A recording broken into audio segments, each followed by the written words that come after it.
Students, good morning. Ready?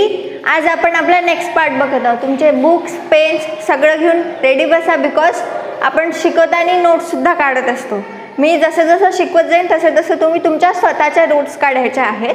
एक गोष्ट नेहमी लक्षात ठेवायची, कुठल्याही एक्झामची प्रिपरेशन असो, जो तुमचा सिलेबस असतो तो 1-2 रीडिंग करायची पहिले. त्या 1-2 रीडिंगच्या नंतर तुम्ही स्वतःचे नोट्स काढायचे. भलेही तुम्ही दुसऱ्या कुठल्याही नोट्स प्रिपरेशनसाठी यूज करत असाल, बट एक कॉपी स्वतःच्या सेल्फ नोट्सची ठेवायची, कारण की आपण जे लिहितो, आपण जे स्वतः लिहितो ते आपल्याला जास्त समजत असतं. सो कुठल्याही एक्झामची तुमचे बोर्ड झाले, समोर पण तुम्ही भरपूरशा एक्झामसाठी अपियर होणार आहात, तर एक गोष्ट नेहमी लक्षात ठेवायची की स्वतःच्या नोट्स बनवायच्या.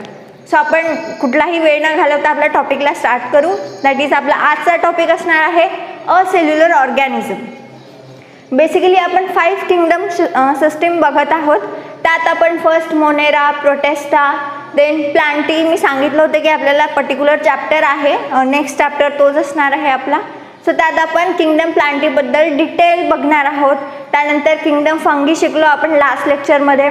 आणि आता जो लास्ट किंगडम आहे दॅट इज किंगडम ॲनिमलिया. याचा सुद्धा 4th नंबरचा जो चॅप्टर आहे तुमच्या सिलेबसचा, that is all about kingdom Animalia. So जसं आपण किंगडम प्लांटीचं शिकणार आहोत त्या लेसनमध्ये, त्याच्या नेक्स्ट लेसनमध्ये आपण किंगडम ॲनिमलिया बघणार आहोत. सो इथपर्यंत आपली 5 किंगडम सिस्टीम कंप्लीट होत आहेत. बट तुम्हाला डाऊट नाही आला का की आपण 5 किंगडम सिस्टीम बघितलं, पण यात म्हणजे आपल्या लिव्हिंग वर्ल्डवर प्रेझेंट असणारे प्रत्येक ऑर्गॅनिझम इन्क्लुडेड झाले का? नाही. आपल्या 5 किंगडम सिस्टीममध्ये इन्क्लुडेड नसणारे सुद्धा काही ऑर्गॅनिझम आहे जे कुठल्याच कॅरेक्टर शो करत नाही. So that are a cellular organisms. ते आहेत a cellular organism. Means they have not a cell body. त्यांना सेल बॉडी नाही, ते युनिसेल्युलर नाही, मल्टीसेल्युलर असतात, because they are not having a cell body, but they are still is a in a living, means ते त्यांना cell body नसली तरी ते लिव्हिंगमध्ये कन्सिडर होतात. पर्टिक्युलरली लिव्हिंगमध्ये नाही. जसं आपण आता असेल्युलर ऑर्गॅनिझम्समध्ये व्हायरस, व्हायरॉइड्स बघणार आहोत. व्हायरस माहीत आहे की out of host cell body it is inactive. तो होस्ट सेल बॉडीच्या बाहेर जेव्हा प्रेझेंट असतो it is in inactive form. सध्या परिस्थितीमध्ये व्हायरसबद्दलची डिटेल स्टडी झाली असेल तुम्हाला, कारण की आपण 5-6 महिने झाले एकच शब्द रिपीट अँड रिपीट ऐकत आहोत, दॅट इज व्हायरस. सो माहीत आहे की लॉकडाऊन वगैरे जो आपला ॲक्शन झाली ते लॉकडाऊन कशासाठी झालं होतं? बिकॉज व्हायरसेस जोपर्यंत होस्ट बॉडीच्या कॉन्टॅक्टमध्ये येत नाही तो इनॅक्टिव्ह असतो. त्यात तो कुठलंही इन्फेक्शन करत नाही. बट जर त्याला होस्ट बॉडी, होस्ट सेल मिळालं, then it gets it infectious form. तो ॲक्टिव्ह होऊन जातो जेव्हा त्याची होस्ट बॉडी ॲक्वायर होते. त्याचमुळे लॉकडाऊन हे सेशन ॲक्टिव्ह झालं होतं की आपल्याला घरी राहायला सांगितलं होतं, बिकॉज आउट ऑफ सगळीकडे कुठे आपल्याला व्हायरस दिसत नाही. सो व्हायरस कुठे आहे कोणालाच माहीत नव्हतं. म्हणून होस्ट बॉडी अँड व्हायरसचं कॉन्टॅक्ट ब्रेक करण्यासाठी जे लॉकडाऊन पिरियड आहे तो ॲक्शन घेतली गेली होती. So that is for to break down a contact between host cell and virus. Because virus हा होस्ट सेल बॉडीच्या आउटवर्डली जेव्हा तो प्रेझेंट असतो तो इनॅक्टिव्ह असतो आणि काही डेज नंतर इट विल मीन्स जर तो डेड फॉर्म जर होणार असेल, मीन्स त्याची जी ही सिस्टीम असेल त्यानुसार तो मग इनॅक्टिव्ह होत जातो. दॅट्स वाय व्हायरस मीन्स याचे कॅरेक्टरिस्टिक आपण काय म्हणू शकतो की होस्ट सेल बॉडीच्या आउटवर्ड जेव्हा ते प्रेझेंट असतात that are in inactive form. So आज आपण याच सगळ्या गोष्टी बघणार आहोत. आपण असेल्युलर ऑर्गॅनिझम बघणार आहोत. असेल्युलर ऑर्गॅनिझममध्ये 2 टाईप्सचे ऑर्गॅनिझम्स बघायचे आहे, that is virus and viroids. Yes, virus and व्हायरॉइड्समध्ये थोडा डिफरन्स आहे. तो डिफरन्स काय आहे तो आपण जसं आपण ऑर्गॅनिझम बघणार आहोत त्या टाईमला बघू. So let start to the topic that is acellular organisms. That is a last topic of your 2nd chapter. आज आपला लास्ट लेक्चर आहे, यानंतर आपला चॅप्टर हा कंप्लीट होऊन जाईल. सो आपण स्टार्ट करू. असेल्युलर ऑर्गॅनिझममध्ये 2 टाईप्सचे ऑर्गॅनिझम इन्क्लुडेड असतात जे 5 किंगडम सिस्टीममध्ये इन्क्लुडेड नाही. बिकॉज कुठल्याच लिव्हिंग ऑर्गॅनिझम्सचं ते कॅरेक्टर शो करत नाही, बिकॉज होस्ट बॉडीच्या outwardly they are non living. But जशी होस्ट बॉडी त्यांना मिळते ते ॲक्टिव्ह फॉर्म होतात. But after gaining host cell, out of host cell they are inactive. That's why they doesn't comes in 5 kingdom system of Whittaker's. विटाकरची जी 5 kingdom system आहे त्यात ते इन्क्लुडेड नाही.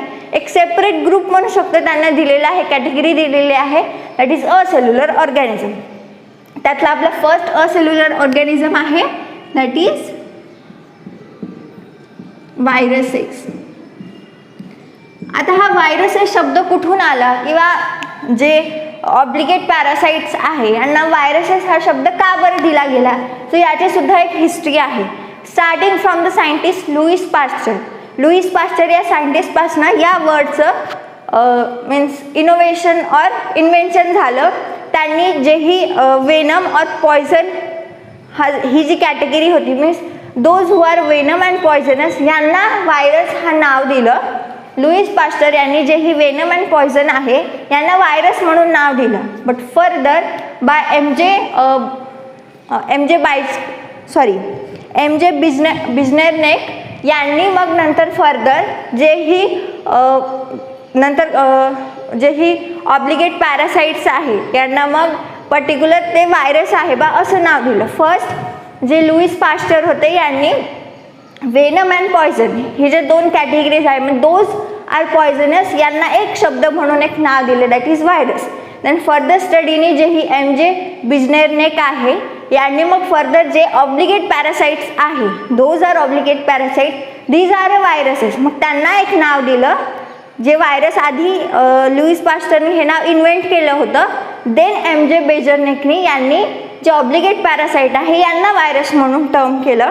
देन फर्दर स्टडीज झाल्यानंतर जे फर्दर स्टडीज होत गेल्या obligate parasite are considered as a virus. Then by further study they get known की हे जे व्हायरस आहे हा जो ऑब्लिगेट पॅरासाइट आहे जेवढेही ऑब्लिगेट पॅरासाइट आहे दे आर सोल्युबल इन और they are able to move in agar gel. तर अगार जेल काय आहे माहीत असेल तुम्हाला की आपण जेव्हा DNA फिंगर प्रिंटिंग वगैरे जेनेटिक्स हा चॅप्टर बघणार आहोत त्यात तुम्हाला या जेलची स्टडी आहे. आपण त्या डिटेल बघणार आहोत की कसं टाईपनी हे यूज होतं आणि याचे काय काय डिफरंट युजेस आहे, व्हॉट याचं कंपोजिशन वगैरे काय आहे तेव्हा आपण बघणार आहोत. आता फक्त एक लक्षात ठेवा की व्हायरसच्या स्टडी वगैरेसाठी एक जेल यूज केले जाते त्यांची सोल्युबिलिटी वगैरे टेस्ट करण्यासाठी that is agar gel. Similarly जेव्हा व्हायरसेसवर स्टडी होत गेल्या ऑब्लिगेट पॅरासाइट्सवर स्टडी होत गेल्या सो एम जे बिझनेरनेक यांनी आयडेंटिफाय केलं की हे जे ऑब्लिगेट पॅरासाइट आहे और व्हायरसेस आहे they are able to move in agar gel. ते अगार जेलमध्ये मूव्ह होण्यासाठी एबल असतात. That's why they give one term to viruses that is contagium vivum fluidum. Means ही एक टर्म दिली त्यांनी व्हायरससाठी because they are able to move in agar gel.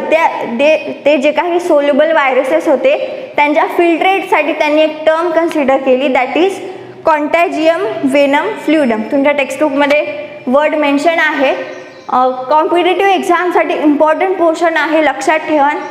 Question वगैरे येऊ शकतात बिकॉज व्हायरसेसमध्ये 3 सायंटिस्ट इन्क्लुडेड आहे स्टडीसाठी.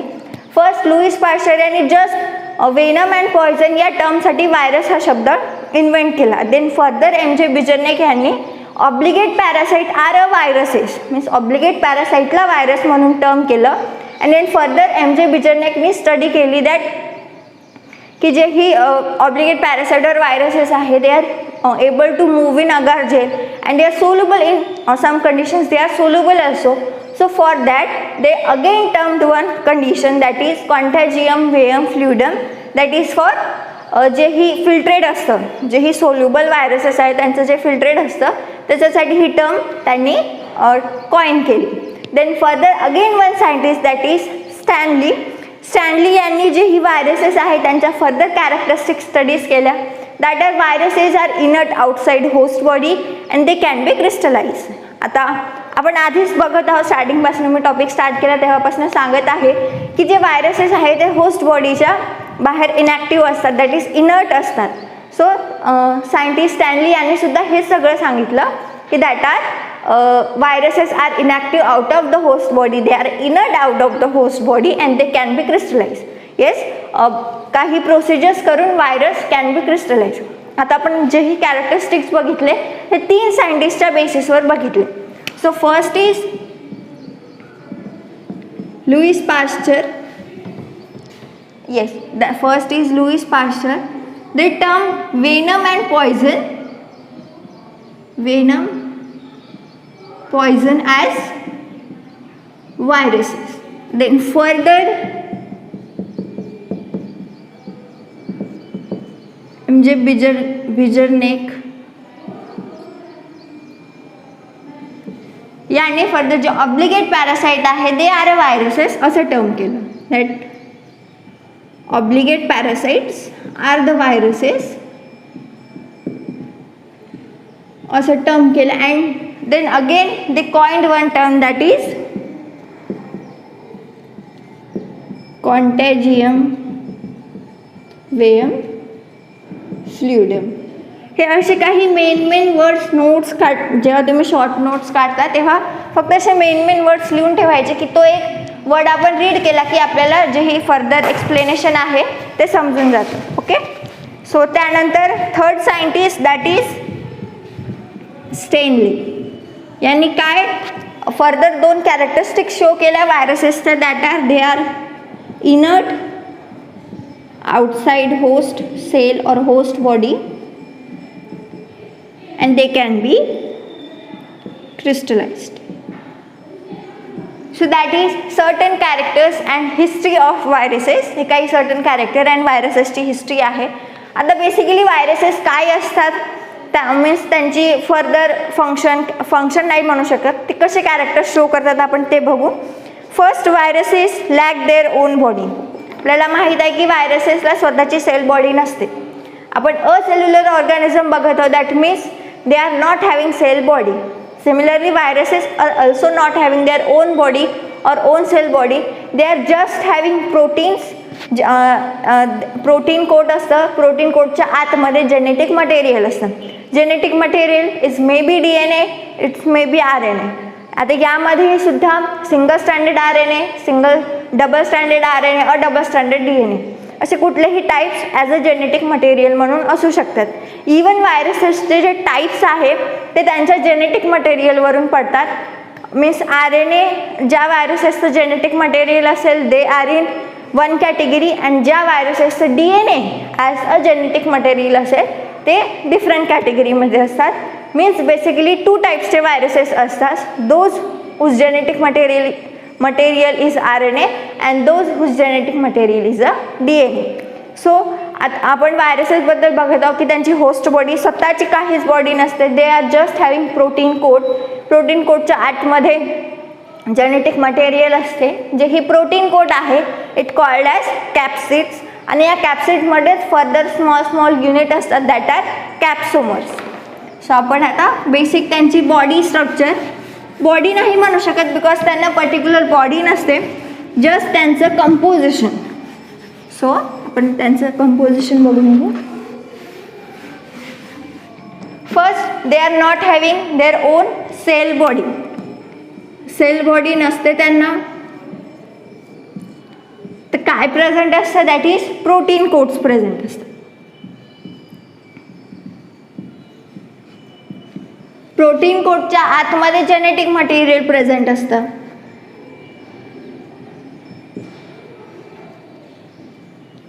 तर जेनेटिक मटेरियल कुठल्या 2 टाईपचं असू शकतं दॅट इज DNA और आयदर RNA. मग यात त्यांच्या जे काही स्ट्रँड आहे त्यांच्यानुसार डिफरंट टाइप्स असू शकतात. दॅट इज RNA और may be of single stand, double stand and DNA असो. मग त्यांच्या स्टँड्सनुसार त्यांचे टाइप्स पडतात. So that is genetic material. Protein कोडला काय म्हणतात मी आता सांगितलं होतं. That is protein code is known as capsid. आणि आता कंप्लीट प्रोटीन कोड जे आहे दॅट इज अ कॅप्सिड. मग यात फर्दर स्मॉल युनिट्स असतात that are capsomers. That are small unit of capsid. कॅप्सिडचे जे ही स्मॉल युनिट आहे that are capsomers. Capsomers basically placed असतात आयदर पॉलीहेड्रल फॉर्ममध्ये और हेलिकल फॉर्ममध्ये. ते बेसिकली त्यांचं जे ही प्रोटीन कोट आहे कोट बनवण्यासाठी जे कॅप्सोमर्स स्मॉल युनिट प्लेस असतात they are place in a form of polyhedral और हेलिकल फॉर्म. त्या फॉर्ममध्ये ते प्रेझेंट असतात. So that is a structure of viruses. Viruses are made up of protein coat. Protein coat, या protein कोडच्या आतमध्ये genetic material present असतं. Genetic material 2 टाईप्सचं असू शकतं. They are either DNA or they are either RNA. Then protein codes are known as capsids, and capsid जे small unit असतात ज्याने capsid complete बनतं, that are capsomers. They are small unit of capsids. And आणखी मी एक point सांगितला, that are and they are placed in the form of polyhedral or helical form. So that is all about the structure of viruses. आता viruses माहीत आहे की viruses कुठलाही living organism ते as a host body म्हणून attack करू शकतात. ते प्लांट्सला सुद्धा अटॅक करू शकतात, ॲनिमल्सला सुद्धा अटॅक करू शकतात, इवन ह्युमन्सला सुद्धा अटॅक करू शकतात. आताच्या सिच्युएशनमध्ये माहीतच आहे की किती डिफरंट टाईप्सचे व्हायरसेस वगैरे असतात. तुम्हाला जेव्हा तुम्ही 12th वगैरे जाल तेव्हा पर्टिक्युलर तुम्हाला डिसीज हा एक कम्प्लीट चॅप्टर आहे ज्यामध्ये तुम्ही डिसीजेस शिकणार आहात की कुठला डिसीज हा बॅक्टेरिया कॉझिंग आहे, कुठला व्हायरस कॉझिंग आहे. त्यामध्ये जे हे डिसीजेस आहे व्हायरस कॉझिंग त्यांची कम्प्लीट स्टडी आहे तुम्हाला. तर त्यामध्ये व्हायरसेस कसे ॲक्टिव्ह होतात ते बघणार आहोत. आता व्हायरसेसचं फक्त स्ट्रक्चर लक्षात घ्या की व्हायरसचं स्ट्रक्चर कशाने बनलं असते, that is protein coat. Now those viruses are causes और अटॅक बॅक्टेरिया. मीन्स असे व्हायरसेस जे बॅक्टेरियाला अटॅक करतात और बॅक्टेरियाला ॲज अ होस्ट बॉडी म्हणून सिलेक्ट करतात, अशा व्हायरसेसला एक टर्म आहे दॅट इज बॅक्टेरियोफेज. आता बॅक्टेरियोफेज हे नाव ऐकल्याबरोबर आपल्याला वाटतं की bacteriophage it will be a bacteria, but no, bacteriophage is a virus which attacks bacteria. What?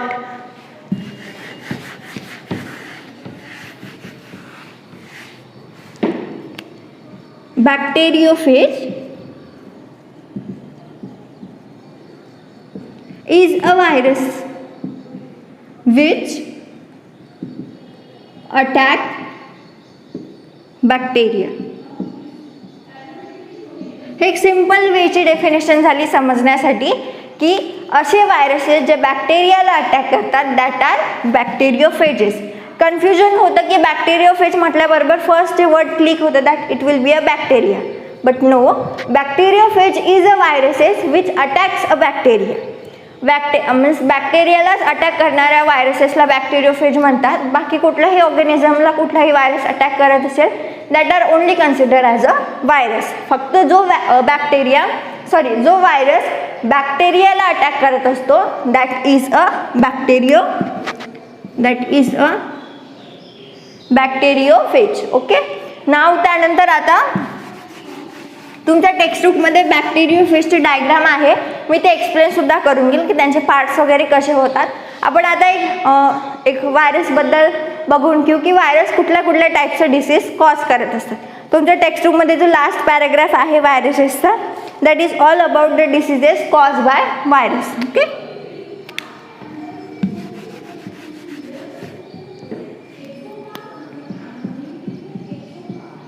Diseases causes by viruses.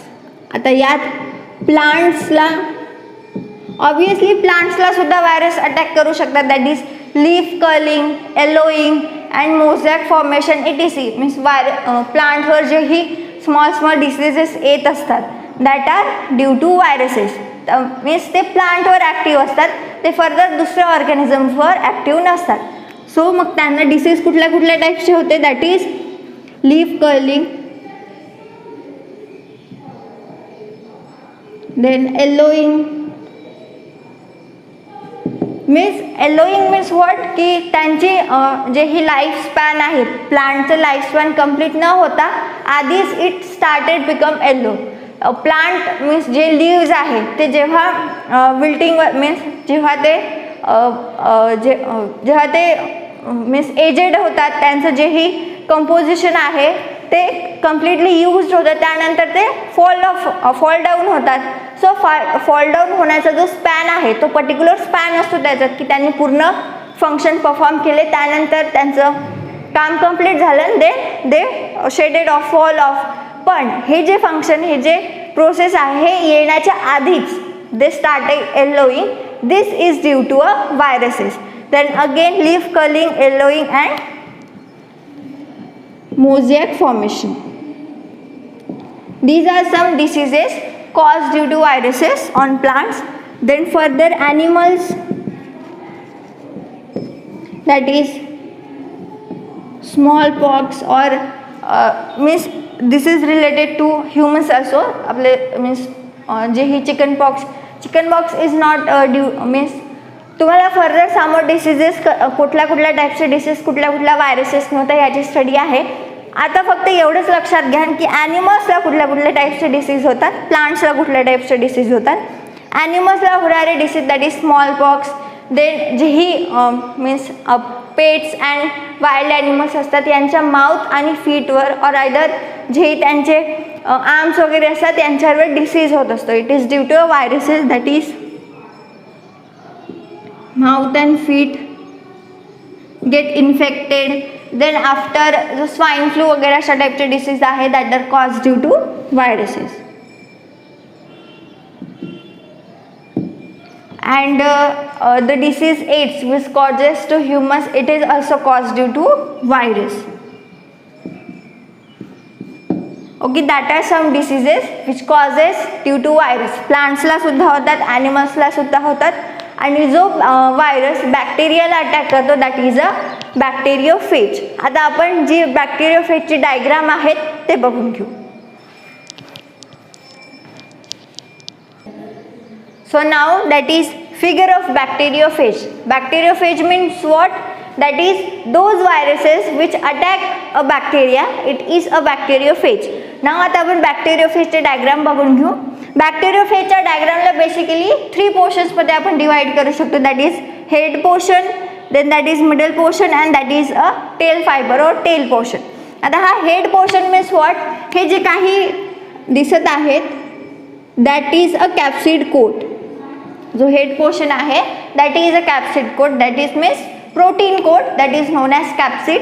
आणि मग हे जे ही स्मॉल युनिट्स आहे दॅट आर कॅप्सोमर्स, जे पॉलीहेड्रल और हेलिकल फॉर्ममध्ये मीन्स प्लेस्ड असतात. That are capsomers and complete जो कोट आहे that is a capsid. Capsid कशाचा कोट असतो?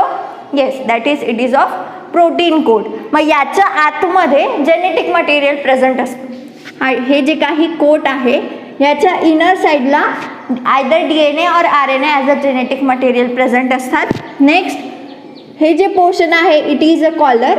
मीन्स जो हेड पोर्शन आहे आणि जो नंतरचा शीट आहे यांमधलं जे मिडल जे पोर्शन असतं that is a collar. That is it complete. जो सेकंड पार्ट आहे कॉलरच्या नंतरचा that is a core. And हे जे दिसत आहेत that is a sheath. Complete portion is core. Then हे जे काही सिलेंड्रिकल शेपमध्ये तुम्हाला दिसत आहे that is a shape. Then इथे खाली एक बेस प्लेट असते ज्यामधनं फर्दर मग टेल फायबर्स अराईज होत असतात. So that is a base plate and further these are tail fibers. आता हे जे काही टेल फायबर्स आहे जेव्हा व्हायरस होस्ट बॉडीला अटॅक करत असतो त्या टाईमला फर्स्ट व्हायरसेस अशाच पोझिशनमध्ये इन्सर्ट होतो. टेल फायबर्सने तो तिथे प्लेस होतो. देन फर्दर हे जे काही कोर शीट आहे ते इन्सर्ट होत असते to the host body. Then further हे कम्प्लीट जो पोर्शन आहे खालचा हा शेडेड ऑफ होतो कम्प्लिटली. आणि ॲक्टिव्ह कुठला फॉर्म असतो देन नंतर हेड. होस्ट सेलच्या आतमध्ये जो पोर्शन इन्सर्ट होतं that is a head because it's only contains genetic material. आणि व्हायरसेसच्या मल्टिप्लिकेशनसाठी जे नेसेसरी असतं that is a genetic material. जेव्हा कुठलाही व्हायरस सपोज आपण बॅक्टेरियोफेज बघत आहोत, जेव्हा बॅक्टेरियोफेज बॅक्टेरियाला अटॅक करतात त्या टाईमला हे जे खालचं पोर्शन आहे ते फक्त इन्सर्शनसाठी हेल्प करत असतं. इन्सर्शन अँड मीन्स ॲडिशनसाठी हेल्प करतं. त्यानंतर जे पोर्शन मल्टिप्लाय होतं आणि मीन्स ज्यात जेनेटिक मटेरियल प्रेझेंट असतं that is a head. So head portion हा नंतर फर्दर इन्सर्ट होऊन जो बॅक्टेरियाचं जे स्वतःचं जेनेटिक कंपोजिशन असतं और स्वतःचं जेही सेल स्ट्रक्चर असतं ते सगळी सेल मशिनरी व्हायरस ॲक्वायर करत असतो आणि तिथे मग यांचं मल्टिप्लिकेशन होतं. यांच्या जेनेटिक मटेरियलचं मल्टिप्लिकेशन होऊन सिंगल व्हायरसेसपासून भरपूरसे व्हायरसेस फॉर्म होत असतात. So that is the structure of bacteriophage. यानंतर आपला सेकंड पार्ट आहे असेल्युलर ऑर्गॅनिझमचा, दॅट इज व्हायरॉइड्स. आता जसं सिमिलरली आपण व्हायरस बघितलं की व्हायरस हा वर्ड कुठून इन्व्हेंट झाला, व्हायरस ही कॅटेगरी कुठून इन्व्हेंट झाली, कुठल्या ऑर्गॅनिझम्सला व्हायरस म्हटले जाते. सिमिलर वे आता व्हायरॉइड्स बघणार आहोत. स्लाइट डिफरन्स आहे व्हायरसेस अँड व्हायरॉइड्समध्ये, मीन्स बाकी सगळ्या गोष्टी सेम आहे, फक्त थोडं डिफरन्स आहे. तर ते डिफरन्स काय आहे पण ते बघू.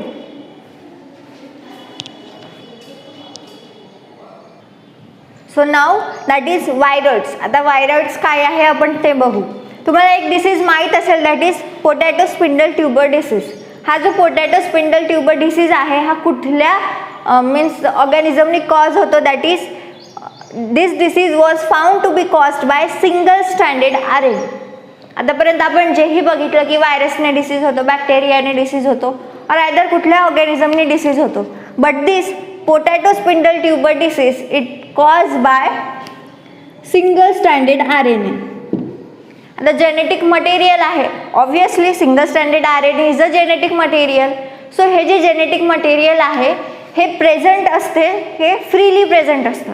मीन्स आपण आतापर्यंत व्हायरस बघितला की व्हायरसमध्ये जेनेटिक मटेरियल कुठे प्रेझेंट असते, प्रोटीन कोडच्या इनसाइडमध्ये जेनेटिक मटेरियल प्रेझेंट असते. But in some cases protein code present नसतो, प्रोटीन कोड ॲबसेंट असतो आणि फक्त सिम्पली जेनेटिक मटेरियल प्रेझेंट असतं. आणि जेनेटिक मटेरियल कुठलं प्रेझेंट असतं, that is single stranded RNA. So अशा single stranded RNA disease cause होतात. सो असे जे काही सिंगल स्ट्रँडेड RNA आहे जे विदाउट प्रोटीन कोड प्रेझेंट असतात, दॅट आर अ व्हायरॉइड्स. आता हे व्हायरॉइड्स नाव कोणी दिलं, दॅट इज T.O. डेनर. T.O. डेनर या सायंटिस्टनी 1971ला ही टर्म कॉइन केली, that these low molecular weight and smaller in size than viruses, these infectious RNA strands are called as viroids. Means असे RNA strands जे infectious असतात and obviously protein code present नाही आहे, so त्यांचं जे ही composition weight आहे and size आहे ते व्हायरसपेक्षा स्मॉल असेल. बिकॉज व्हायरसची मॅक्सिमम साईज अँड वेट कोण ॲक्वायर करत असतं, yes protein code maximum size weight acquire करतं व्हायरसचं. आता प्रोटीन कोडच प्रेझेंट नसेल देन ऑब्वियसली वेट पण कमी असणार, साईज पण कमी असणार. फक्त प्रेझेंट काय असणार, इन जे RNA स्ट्रँड्स आहे ॲज अ जेनेटिक मटेरियल तेच प्रेझेंट असणार. आणि ते RNA स्ट्रँड इन्फेक्शियस असेल then it is called as viroids. म्हणजे व्हायरॉइड्स मीन्स काय झालं, इन्फेक्शियस RNA स्ट्रँड्स. जे इन्फेक्शियस RNA स्ट्रँड्स आहे दॅट कॉल्ड ॲज व्हायरॉइड्स. तर व्हायरसेस अँड व्हायरॉइड्समध्ये काय डिफरन्स आहे, सिम्पल डिफरन्स आहे. व्हायरसेसमध्ये प्रोटीन कोड प्रेझेंट असतात, बट व्हायरॉइड्समध्ये प्रोटीन कोड्स हे ॲबसेंट असतात. ओन्ली जेनेटिक मटेरियल प्रेझेंट असतं आणि ते जेनेटिक मटेरियल काय असतं, that is strands of RNA. So this is simply a viroids. आता व्हायरॉइड्स नंतर आपण नेक्स्ट लास्ट आपला टॉपिक आहे चॅप्टरचा तो बघून घेऊ, दॅट इज लायकेन्स. आपण लायकेन्स हा शब्द आधी सुद्धा ऐकला आहे जेव्हा आपण अल्गीज अँड फंगीज बघितल्या होत्या. सो आता लायकेन्स मीन्स काय असतं, that is lichens is a symbiosis. Means हे एक टाईप आहे ज्यामध्ये अल्गीज अँड फंगी दोनही कंबाईन राहत असतात. मीन्स अशा ऑर्गॅनिझमचा टाईप ज्यामध्ये अल्गी आणि फंगी दोनही कंबायनिंगली राहत असतात. So lichens means what. So last topic of our chapter, that is lichens. Lichens is formed from combination of algae plus fungi. हे दोनही ऑर्गॅनिझम सिम्बायोटिक लिव्हिंग रिलेशनशिपमध्ये असतात. मीन्स दोनही ऑर्गॅनिझम एकाच फॉर्ममध्ये राहत असतात आणि या दोन्हीपैकी कुठलाच ऑर्गॅनिझम हा कुठल्याच सेकंड ऑर्गॅनिझमनी डॉमिनेट नसतो, हार्म नसतो. दोन्ही आपापलं फंक्शन करत असतात. फंगीज जे आहेत, फंगीज ह्या कुठल्याच टाईपचं मीन्स फूड प्रोड्यूस करू शकत नाही.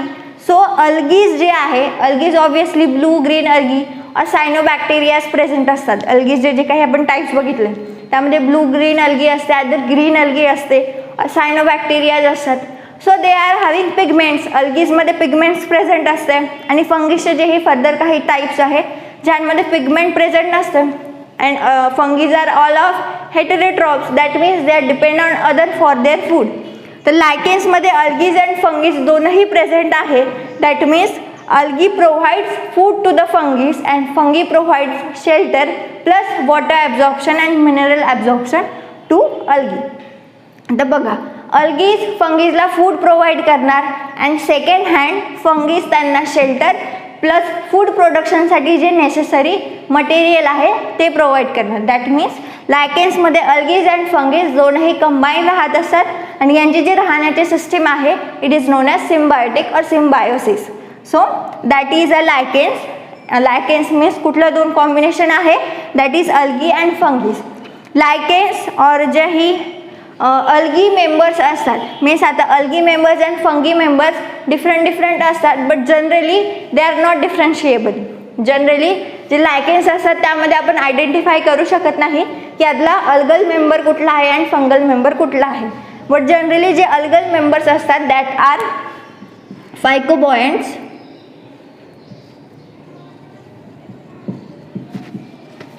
अँड जे फंगल मेंबर असतात दॅट आर